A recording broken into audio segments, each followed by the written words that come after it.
everybody, and welcome to another episode of Healthy AF. I'm so glad you're here today. I want to go ahead and let you know that today's podcast will be likely short in length, hopefully deep in content. The topic today is loving your body. I've worked with a lot of people. I have a lot of friends. I have clients, I have my own personal coaches. And one thing I keep hearing over and over again is, Amy, you really love your body. And it's true. I really love my body. And also, I didn't always love my body. It's been a lot of work.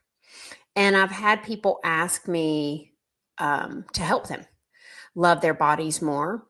And I've worked with clients who have then said, like, wow, I never realized how nasty I am to my body, or how grateful I am for my body. I didn't think about that. And so I thought I'd share here on this podcast. We're going to do this in a step-by-step way, which is why this is going to be kind of a shorter podcast. We're going to just tiptoe in. I'm going to give you some steps, some questions, some ideas, some concepts about just beginning to open the door just slightly on where you are to really, really loving your body. And we're going to start right here with, well, who are you? It's going to come in very handy for you if you have some sort of spirituality in this whole where am I with my body and how much do I love her? When we have a strong sense of spirituality or connectedness, many times we see that as energy. Now, for me, I'll share with you what my belief is, and you can decide what yours is. Doesn't have to match mine. I feel like I'm part of a bigger something, and that I'm connected to all living beings. And that part of connection is my true essence. And that little wisp of divinity, that little mist of love, is actually who I am. That's who I am as my best part, the part of God that lives in me, that also lives in you.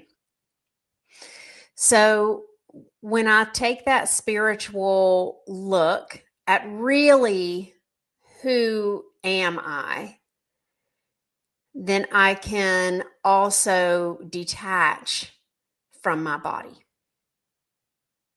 I am not my body. I'm really happy to have my body. I really feel grateful that I was given this body when I came into the world, but I am not this body. Why is that important? And why would that help us love our bodies more? And isn't that me just like not claiming my body? And that's not very nice. So let's go a little further. You know how sometimes people get real attached to their work or a certain identity, a certain role of themselves, really attached to being a mom.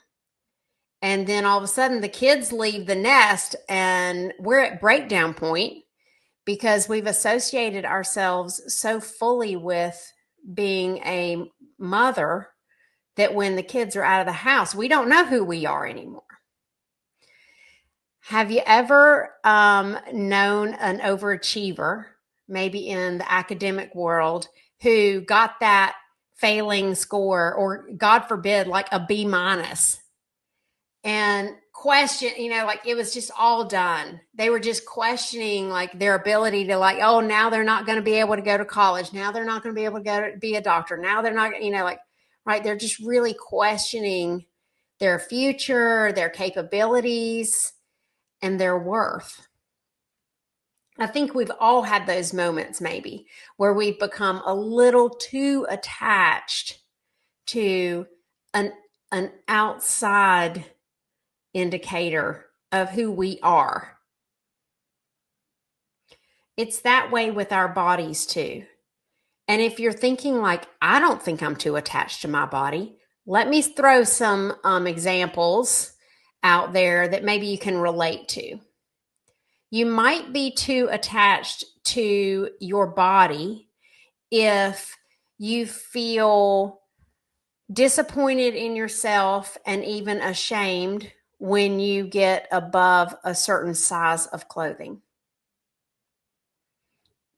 above a certain body weight.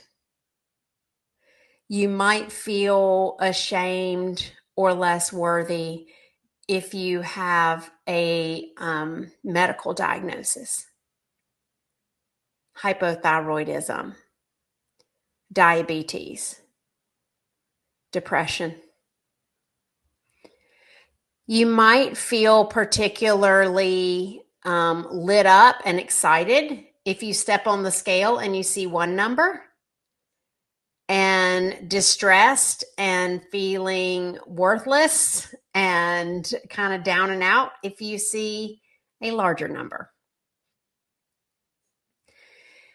You might be a little too attached to your body if you get really wrapped up in how your arms look without covering them up with a sweater or a longer sleeve. Now, are these beginning to hit home a little bit? I know they do for me.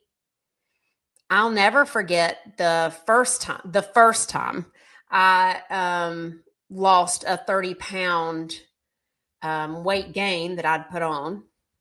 And we used Weight Watchers to do it, right? And how connected I felt. I even felt like I was more capable in school if my body was smaller. Capable. I related my ability to achieve in school with what size my body was.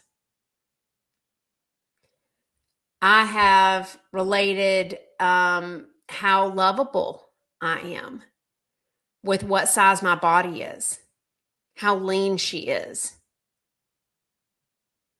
So if those are some things you can relate to, you might want to look at detaching from your body. So if we look at, I am nothing but a wisp of smoke and divinity, hopefully that's loving. If that's who I am, and my body gets to carry that around for me, I can detach just a little bit who I am as an essence and what my body is. My body is this beautiful miracle, and she has carried me through and allowed me to express my essence all over the place. She let me play soccer. She let me dance. She let me do CrossFit. She let me be pregnant and have 3 children.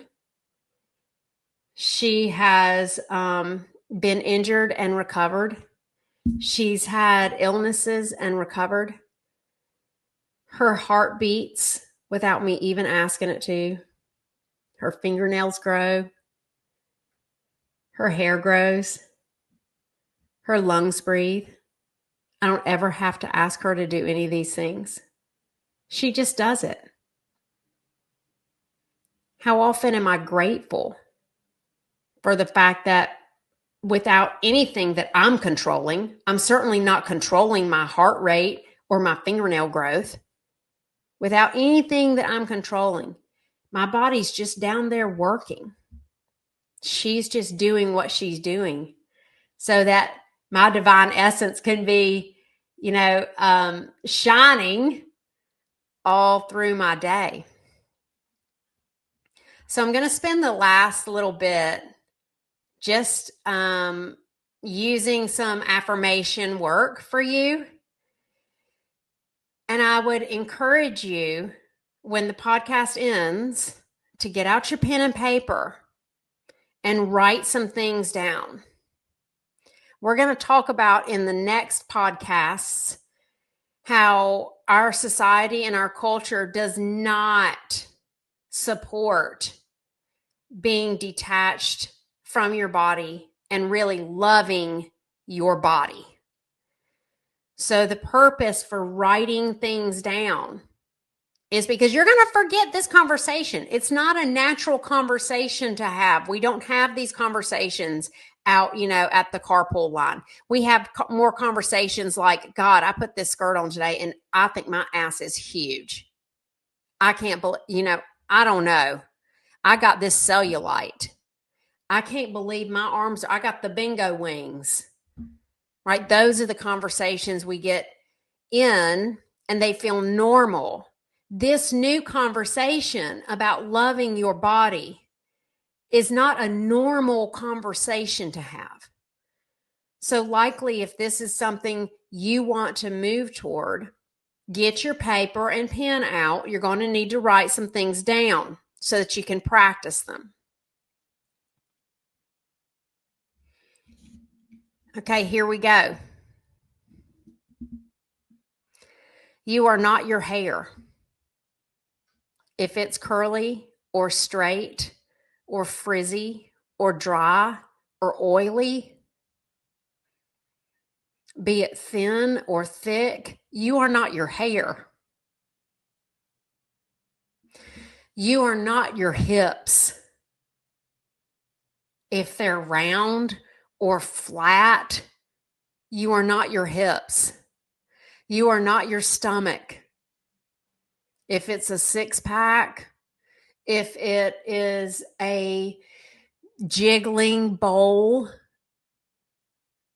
if it is sagging skin, if it is flat or full or bloated, you are not your belly. You're not your boobs. If they're little tiny A's, if they're not symmetrical, if they point out or forward or down, if they're large, if they're medium, you are not your breasts. You are not your muscle mass. If you are strong and muscular, if you are weaker and smaller in your muscle mass, you are not your muscle mass. You're not your skin. You're not your skin tone. You're not your skin color. You're not your freckles. You're not your wrinkles. You're not your collagen injected flipped lip. You're not your thin rolling in lips. You are not your age spots and moles. You are not your skin.